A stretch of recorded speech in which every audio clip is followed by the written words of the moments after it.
Wahai lisan, wahai lidah, takutlah engkau kepada Allah mengenai urusan kami. Jagalah kami anggota tubuh ini. Ini istiqomna. Kalau engkau lurus, kalau engkau istiqomah, kalau engkau benar, maka kami pun akan ikut benar dan lurus. Wa in ya'wajatna. Tapi kalau engkau melenceng, maka kami pun juga akan ikut melenceng. Sebanyak anak membaca Al-Quran di pondok ini kita mendapatkan pahala, sebanyak anak sholat di tempat ini kita mendapatkan pahala, belum lagi di saat mereka menjadi ulama. Harapan kami pesantren terus berkembang dan husnudzon kami akan berkembang. Maka dari itu kami ajak Anda, para perindu ridha Allah, ayo kita ikut andil dalam besarkan pesantren ini. Semoga dari pesantren keluar ulama-ulama penerus dakwah baginda Nabi. Amin. Maka jangan ragu untuk bergabung. Inilah orang cerdas. Kalau kita mengandalkan ibadah kita melakukan sholat sebanyak apapun sangat terbatas, ngaji Quran sangat terbatas. Tapi kalau kita ikut andil dalam program besar semacam ini, sebanyak anak membaca Al-Quran di pondok ini kita mendapatkan pahala, sebanyak anak sholat di tempat ini kita mendapatkan pahala, belum lagi di saat mereka menjadi ulama. Inilah kerjaan orang-orang cerdas. Maka ayo menjadi cerdas hari ini. Jangan ragu, sisihkan rezeki Anda. Dan tidak cukup sampai di sini, ajak orang lain. Kapan Anda mengajak orang lain, Anda mendapatkan pahala biarpun orang itu belum mengikuti ajakan Anda. Ajak sebanyak-banyaknya. Dan di saat Anda mengajak, jangan meremehkan. Mungkin kelihatan orang itu tidak, seolah-olah tidak akan membantu. Ajak saja. Silahkan sisihkan rezeki Anda langsung ke Pesantren Nurul Azhar Bank Syariah Indonesia, nomor rekening 147-666-6666 atas nama Yayasan Tabung Wakaf Umat. Dan jika terbuka hati Anda lalu Anda berderma, jangan ragu, sertakan kode transfer 01 di akhir nominal transfer dan atau konfirmasi ke nomor 0852 6541 6060. Itu adalah nomor admin yayasan. Dan setelah itu, setelah Anda berderma, puji syukur, bersyukurlah kepada Allah karena Allah telah memilih Anda untuk bisa berjuang. Nuhibbukum fillah. Assalamualaikum warahmatullahi wabarakatuh. Alhamdulillah. Alhamdulillahil fattahil alim alladzi khalaqal insana fi ahsani taqwim. Wa asyhadu an la ilaha illallahul wahidul hakim. Wa asyhadu anna sayyidana wa maulana Muhammadan abduhu wa rasuluhur raufur rahim.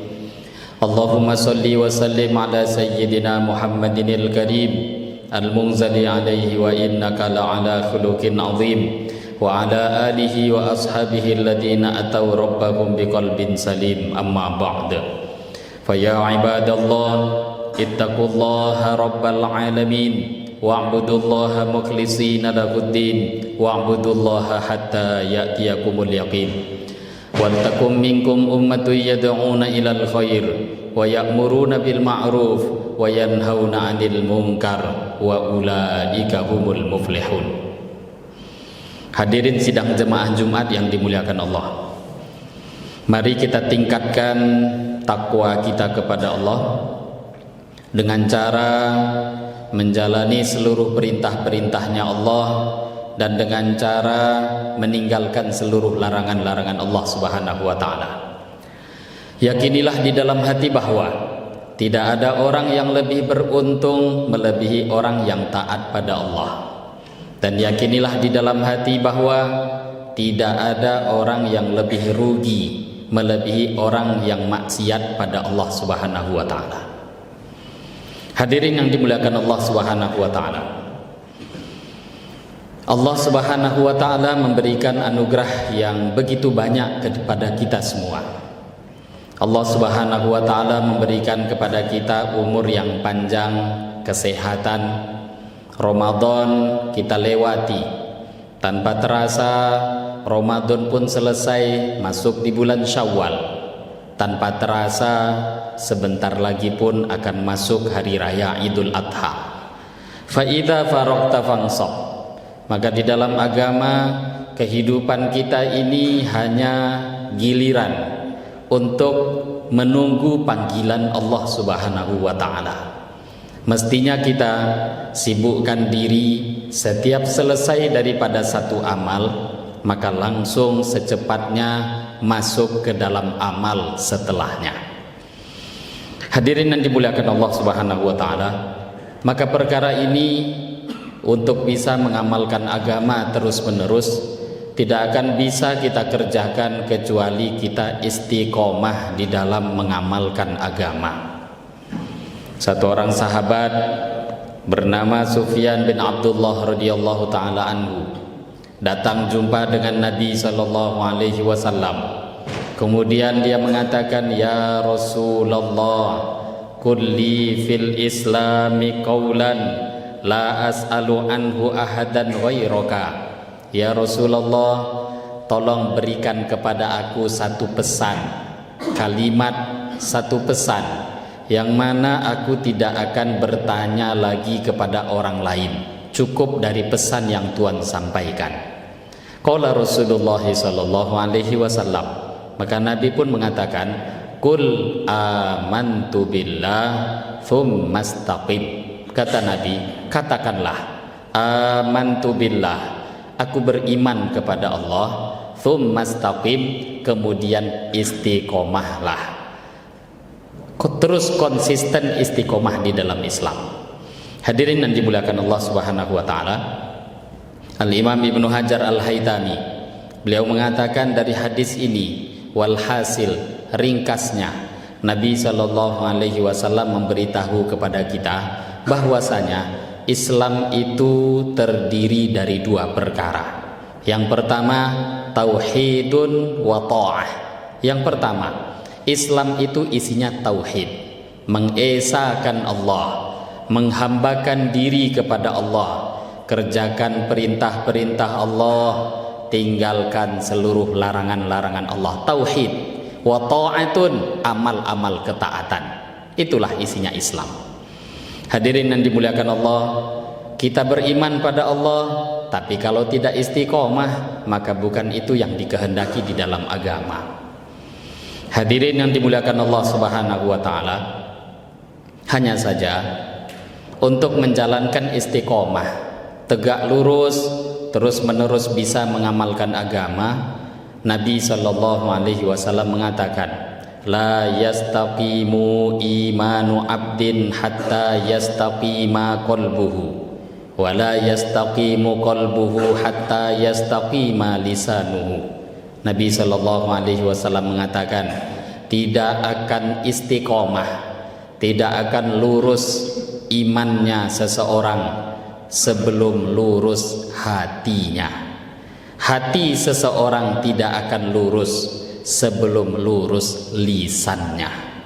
Hadirin yang mulia, ternyata untuk membuat diri ini tegak lurus, terus berada istiqomah di dalam agama, langkah pertama adalah luruskan lisan kita. Iman tak akan benar sebelum hatinya benar. Hati tak akan benar sebelum lisannya benar. Orang yang sering mengucapkan kalimat-kalimat yang benar, tak ada kalimat yang lebih benar melebihi kalimat tauhid, la ilaha illallah Muhammadur Rasulullah. Selalu mengucapkan kalimat iman, iman pada Allah, iman pada Rasulnya, selalu mengucapkan pembicaraan iman kepada akhirat, selalu membicarakan iman kepada kubur, iman pada mahsyar, iman pada sirat, iman kepada takdir. Rukun iman semua dia bahas, rukun iman hari-hari yang dia bicarakan, maka hatinya pun akan menjadi lurus. Hadirin yang mulia, kenapa kita tidak semangat untuk mengamalkan agama? Karena iman kita lemah. Kita jarang membicarakan kebesaran Allah, padahal dimulai dengan bicara kebesaran Allah, hati akan menjadi kuat imannya. Kalau orang sudah merasa dan sudah memulai berbicara, Allah yang memelihara saya, Allah yang memberikan rezeki kepada saya, Allah yang menjaga saya diberi makan dari Allah, saya selalu diperhatikan oleh Allah, saya selalu dilihat oleh Allah, saya selalu diawasi oleh Allah, saya selalu berhajat kepada Allah, sedikit pun tidak akan bisa lepas dari pengawasan Allah. Hari-hari kalau bicara iman kepada Allah, apakah mungkin orang itu mudah untuk melaksanakan maksiat? Tidak. Tentu dia akan susah maksiat dan akan mudah untuk mengamalkan amal-amal ketaatan.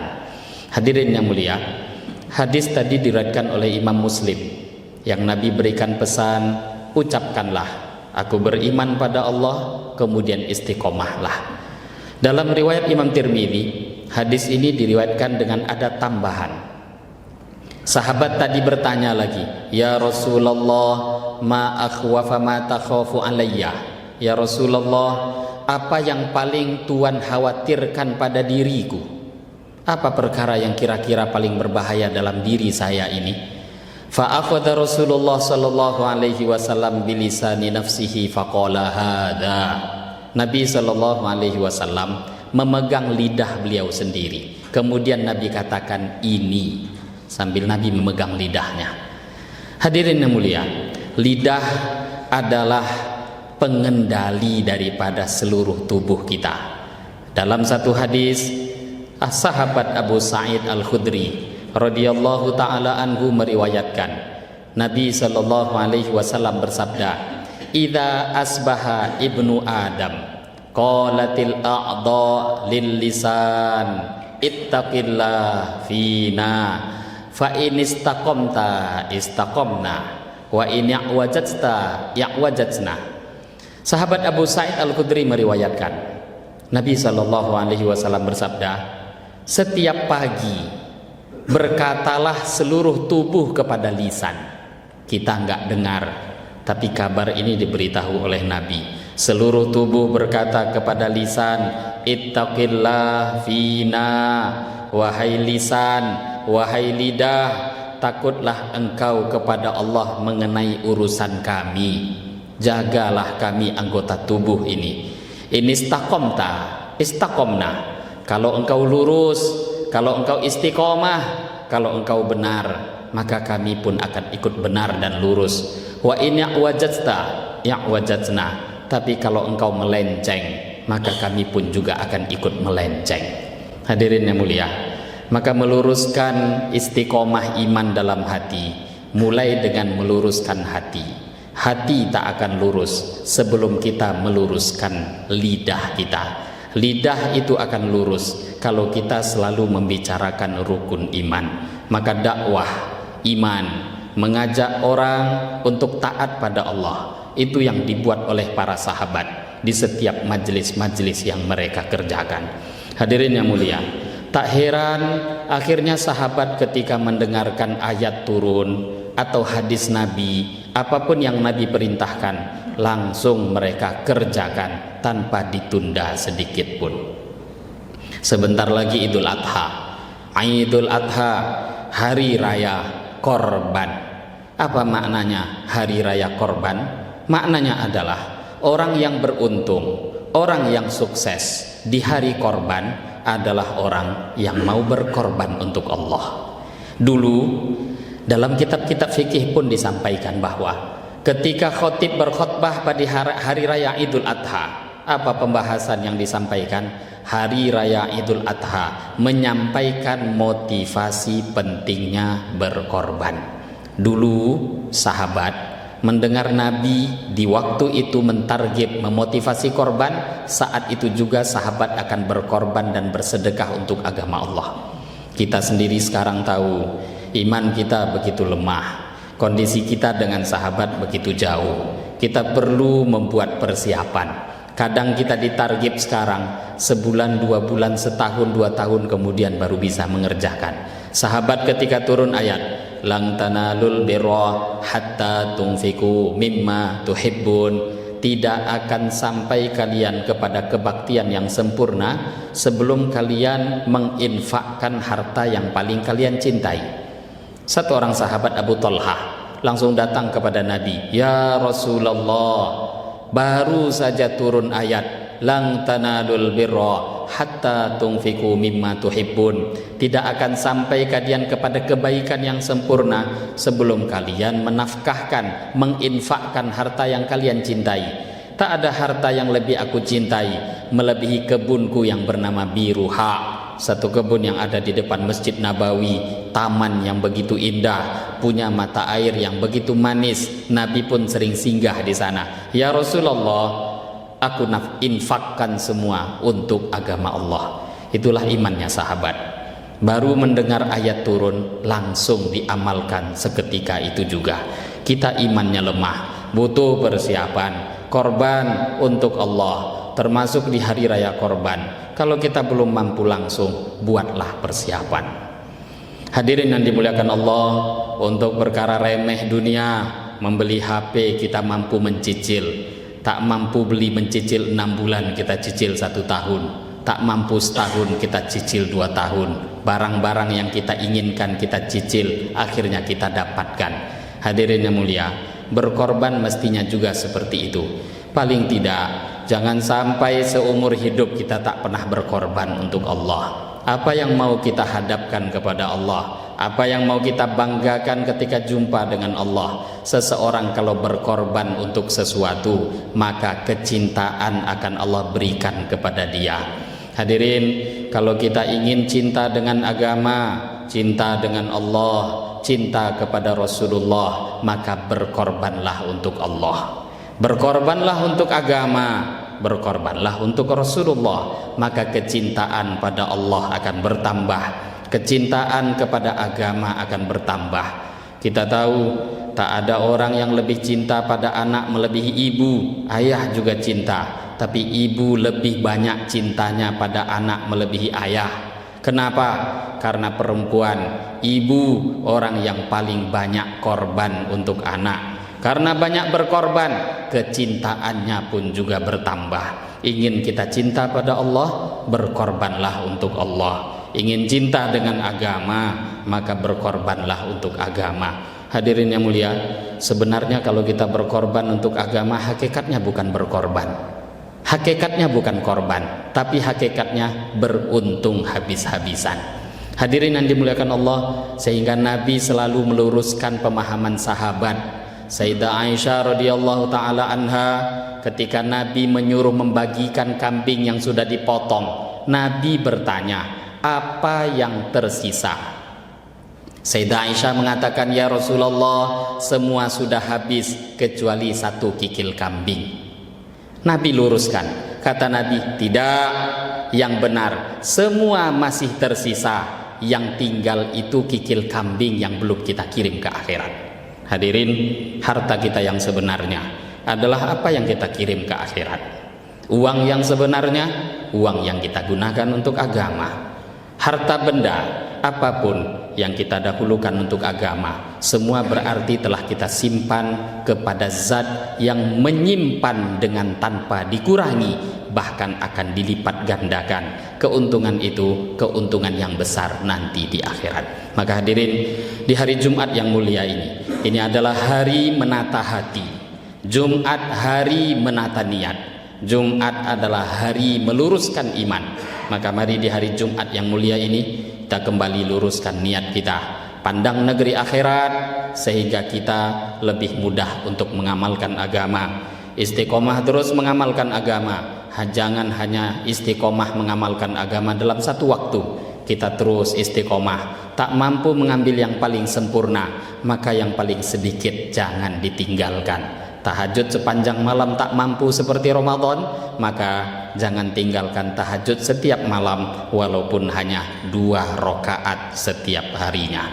Kalau kita terus menerus istiqomah, terus buat amal, maka kita pun akan dicintai oleh Allah. Kita sukses dunia, sukses di akhirat, bahagia di dunia, dan juga akan bahagia di akhiratnya Allah subhanahu wa ta'ala. Ja'alanallahu wa iyyakum minal faizin al aminin, wa adkhalana wa iyyakum fi zumratil muttaqin al mu'minin al muqinin. A'udzu billahi minasy syaithanir rajim. Bismillahirrahmanirrahim. Wal 'asri innal insana lafi khusr illa alladziina aamanu wa 'amilus shalihat wa tawassaw bil haqqi wa tawassaw bis sabr wa qur rabbighfir warham wa anta khairur rahimin.